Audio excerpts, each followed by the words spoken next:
Assalamualaikum warahmatullahi wabarakatuh. Hari ini kita kembali berjumpa dalam mata kuliah Pemikiran Islam Kontemporer. Teman-teman, minggu-minggu sebelumnya kita mengurai pemikiran tokoh modern. Mungkin teman-teman masih ingat bagaimana cara berpikirnya Muhammad Arkun tentang humanisme Islam.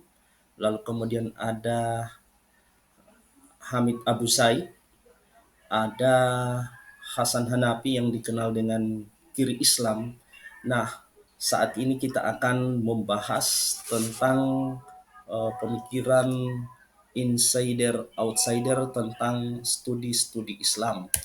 Nah, di dalam RPS saya mencantumkan CPMK, yakni dalam CPMK itu adalah mahasiswa mampu menguasai substansi studi pemikiran keislaman kontemporer. Dalam CPMK saya menurunkan dalam sub CPMK. Dalam sub CPMK di sini saya mengurai mahasiswa mampu mendeskripsikan religious studies atau studi agama dalam perspektif insider outsider. Nah, ada 3 poin penting dalam sub CPMK ini yang akan kita uraikan. Jadi yang pertama adalah bagaimana posisi insider outsider dalam studi agama. Kemudian yang kedua, meneliti agama dalam perspektif insider outsider dan partisipan observation. Dan yang ketiga adalah menuju objektivitas metodologi studi agama. Slide berikut, kalau kita ingin membedah bagaimana perspektif insider outsider, maka kita akan mendapatkan sebuah jawaban bahwa insider itu sendiri itu adalah orang dalam atau orang Islam itu sendiri yang mengkaji tentang persoalan-persoalan tentang keislamannya. Kita mungkin teringat dengan salah satu argumentasinya Fajur Rahman. Dia mengatakan bahwa orang Islam harus memiliki dua perspektif atau yang disebut dengan double movement atau pergerakan ganda. Pergerakan ganda ini yang disebut dengan orang Islam tidak hanya sekedar mengamalkan agamanya, tetapi dia mampu melahirkan narasi-narasi kritis atau cara berpikir kritis untuk bagaimana mengembangkan studi-studi keislaman. Ini yang disebut dalam perspektif insider.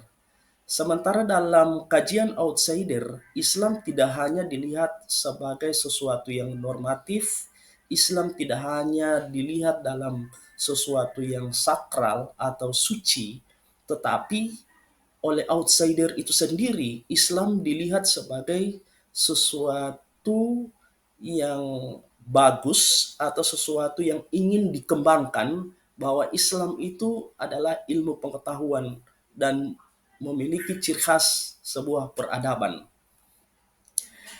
Yang berikut adalah, nah, bagaimana ciri-ciri insider, perspektif insider.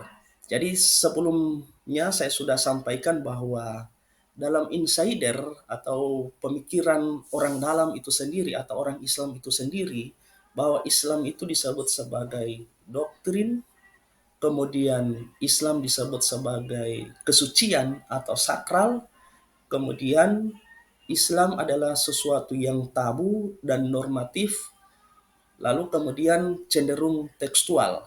Sementara menurut outsider ini atau orang luar, bahwa Islam itu mampu menggerakkan dan memicu gerakan intelektual dalam dunia Islam. Nah, menuju objektivitas, di sini kita melihat bahwa insider itu dibagi dua, yakni pertama sebagai peneliti murni dan yang kedua itu sebagai partisipan, sebagai peneliti, sama juga dengan outsider. Nah, untuk sebagai tugas mahasiswa, di sini saya meminta teman-teman mahasiswa untuk menemukan dan mengidentifikasi tokoh pemikir insider dan outsider, lalu mengemukakan narasi-narasi pemikirannya. Saya kira itu, dan insya Allah kita akan bertemu pada minggu-minggu selanjutnya. Demikian, wassalamualaikum warahmatullahi wabarakatuh.